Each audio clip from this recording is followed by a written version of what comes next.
Oke, Assalamualaikum warahmatullahi wabarakatuh. Ya, selamat bertemu kembali anak-anak semuanya. Semoga kalian selalu dalam keadaan sehat walafiat. Untuk pertemuan kali ini, kita akan membahas penyelesaian masalah terkait dengan persamaan dan pertidaksamaan linear satu variabel.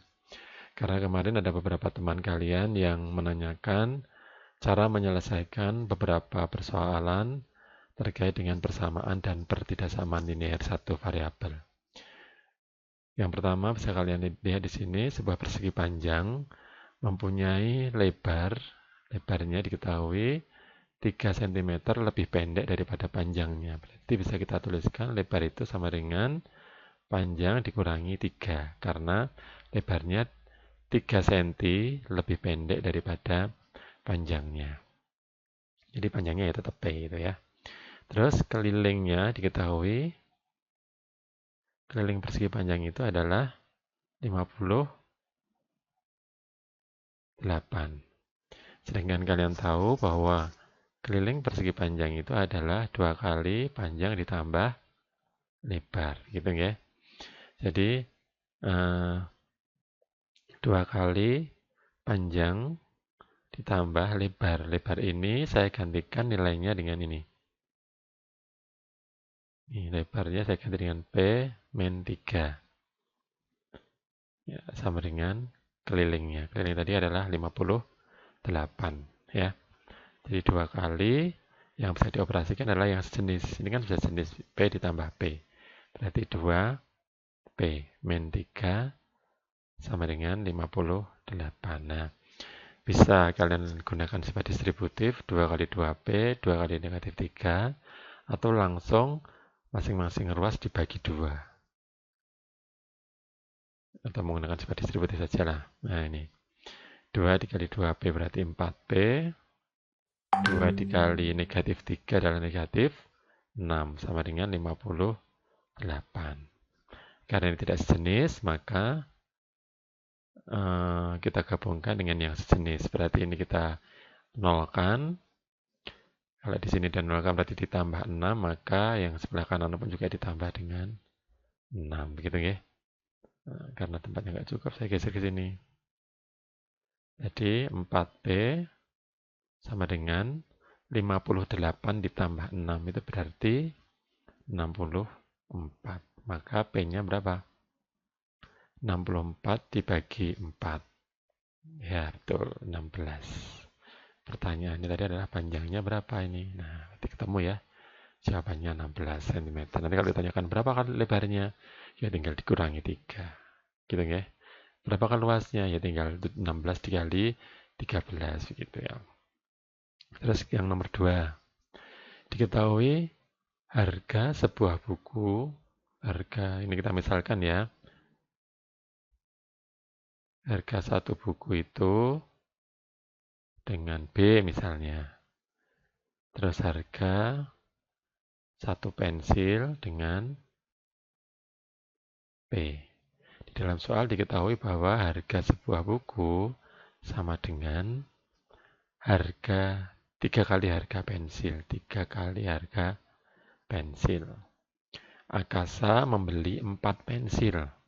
4 pensil ditambah dengan 3 buku. Dan harus membayar 19.500. Nah, kalau kalian lihat di sini akan muncul 2 variabel. Padahal kalian kan baru mempelajari persamaan linear satu variabel dulu. Maka di sini kan tadi diketahui bahwa harga sebuah buku itu sama dengan 3 pensil. Maka yang variabel B yang ada di sini saya ganti. Jadi 3 kali B tadi kan. B-nya saya ganti dengan 3P.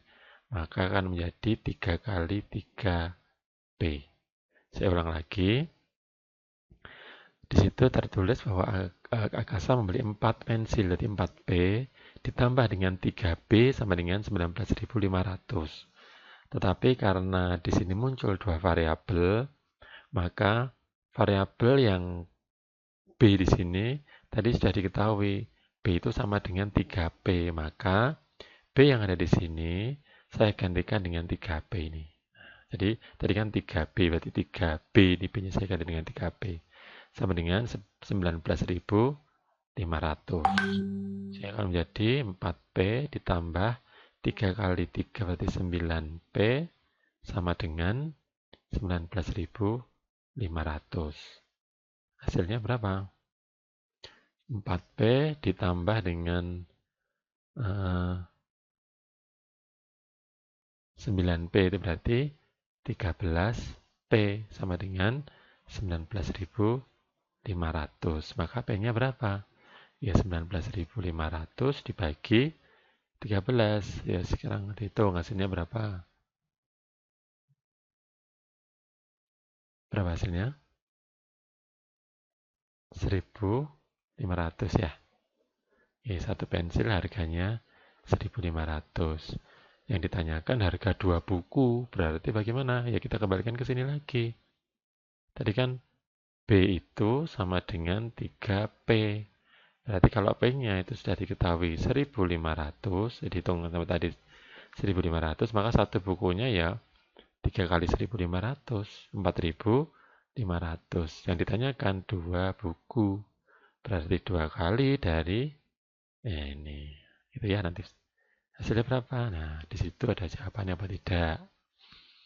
Gitu ya. Terus berikutnya, harga sepasang sepatu harga satu pasang sepatu kita misalkan dengan S. Harga satu pasang sendal kita misalkan dengan S lagi, masuk S lagi, sendal D gitu ya. Jadi diketahui harga satu pasang sepatu itu sama dengan 2 kali harga sandal. Seorang pedagang membeli 4 pasang sepatu maksudnya, dan 3 pasang sandal. Harus membayar 770.000. Berapakah harga satu pasang sandal? Nah, di sini juga seperti tadi muncul dua variabel, padahal kalian belum mempelajari ini. Dua variabel itu baru mempelajari satu variabel, berarti langsung saja di sini kan ada S sama dengan 2D. Nah, S yang ada di sini saya ganti dengan 2D, tapi masih dikalikan dengan 4 ya. Tadi kan 4S, berarti 4 kali 2D. Nah, S-nya saya ganti dengan 2D. Ditambah dengan 3D sama dengan 770.000. 4 dikali 2D berarti 8D sama dengan ditambah 3D sama dengan 770.000. Berapa ini? Ya, 11D sama dengan 770.000. Maka D-nya berapa? Ya 770.000 dibagi 11. Saya kalian hitung. Jawabannya berapa satu pasang sandal itu? Kan pertanyaannya satu pasang sandal, langsung ketemu di situ. Lebih mudah daripada soal yang sebelumnya. Kita lanjut ke soal yang pertidaksamaan. Seorang pedagang bakso menjual satu porsinya itu seharga 9.000. Dalam satu hari, modal yang dikeluarkan untuk membeli bahan adalah 500.000 dan untuk biaya yang lainnya 130.000. Agar pedagang tersebut mendapatkan keuntungan, berapa porsi minimal yang harus terjual? Berarti satu porsinya kan 9.000, berarti 9.000 kali berapa nggak tahu, berapa yang terjual, itu harus kalau untung berarti bagaimana? Untung kan berarti harus untuk mendapatkan keuntungan, berarti kan otomatis pemasukannya harus lebih besar, jadi harga jualnya harus lebih besar daripada modalnya, ya kan? Nah, harga jual ini ya 9.000 dikalikan ini berapa porsinya itu harus lebih besar daripada modalnya. Modalnya berapa? 500.000 ditambah dengan 130.000,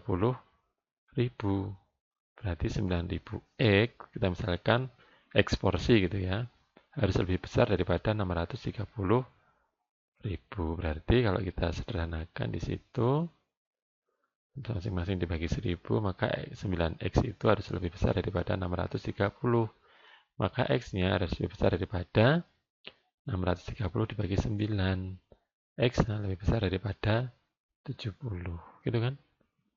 Benar ya, 70 ya. Jadi harus terjual lebih dari 70 porsi. Kalau pas 70 porsi, berarti imbang atau break even point. Jadi artinya belum dapat keuntungan, tapi sudah balik modal. Jawabannya yang mana yang bisa kalian pilih nanti ya.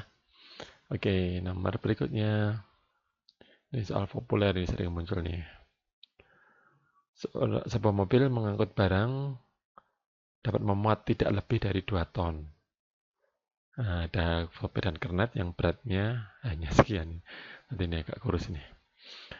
Jika mobil tersebut akan mengangkut beberapa kardus, setiap kardusnya itu kurang lebih berisi beratnya 25 kg. Jika akan mengangkut 500 kardus, berapa kali minimal mobil itu akan mengangkut ya? Wira-wirinya berapa kali ya gitu. Jadi yang pertama, muatan yang pertama adalah ini, kernet dan sopir. Ditambah 25 kali Y, atau berapa, 25 kali maksudnya dalam satu kali pengangkutan bisa mengangkut berapa box gitu kan. Itu tidak lebih nih, tidak lebih dari 2 ton. 2 ton itu kan 2000 kg. Kalau tidak lebih berarti tandanya bagaimana? Ya kurang dari. Kalau sama dengan boleh nggak? Ya boleh, yang penting ku tidak lebih dari 2000. Berarti ini tidak bisa dioperasikan ya. Kita biarkan 25Y-nya di ruas kiri, 2000-nya ini dinolkan, berarti dikurangkan. Nah, gitu ya. Jadi 25Y kurang dari atau sama dengan 2000, maaf. 2000 di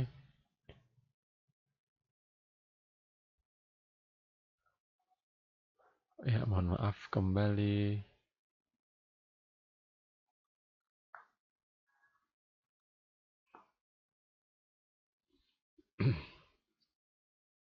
Ya saya hapus dulu. Ya, udah.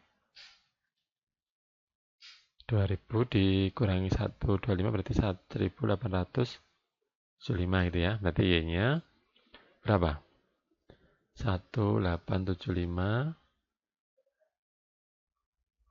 Ya sekarang hitung. Dibagi dengan 25. Berapa hasilnya? 1875 dibagi 25. Berarti Y-nya itu mengangkut kurang dari atau sama dengan 75 kardus. Itu setiap kali angkutan. Padahal yang mau diangkut berapa itu? 500 kardus. Berarti 500 dibagi 75. 500 dibagi 75 berapa? Ya dihitung sebentar.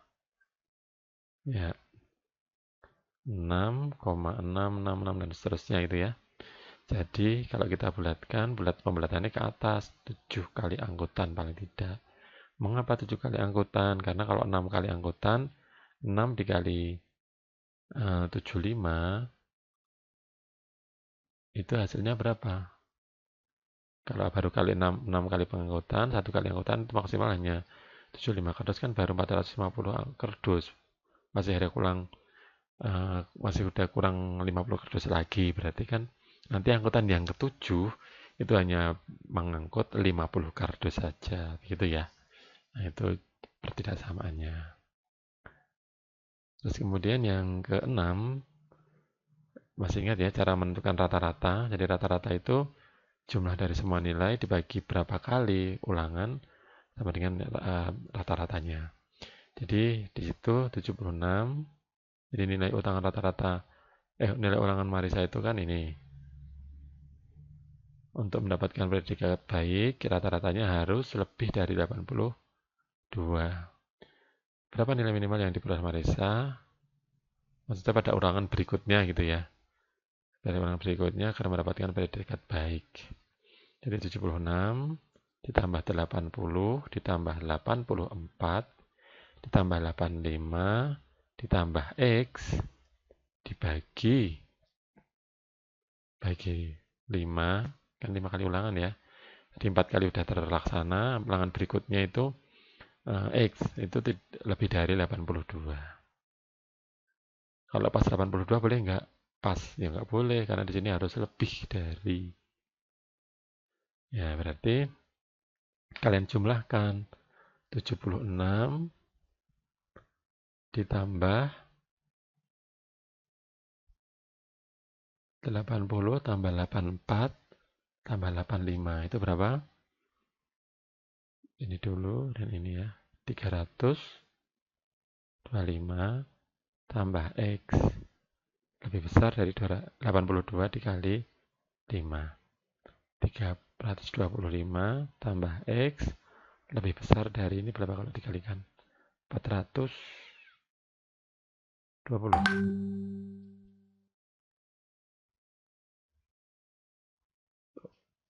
Maaf, 410 ya. Ya, berarti X-nya harus lebih besar dari 410 dikurangi 325. Berarti X-nya harus lebih besar dari berapa? Ya, harus lebih besar dari 85. Berarti berapa nilai minimalnya? 85 pas boleh nggak? Ya, nggak boleh, wong ini harus lebih besar kok ya. Nanti di sini nilai minimal yang harus diperoleh Pak Marisa untuk ulangan berikutnya adalah lebih dari 85. Mana jawabannya, gitu kan. Nah, gitu nggih. Ya.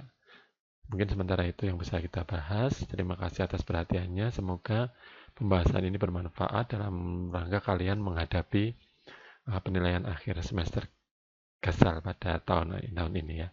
Sukses selalu dan tetap jaga kesehatan. Terima kasih. Assalamualaikum warahmatullahi wabarakatuh.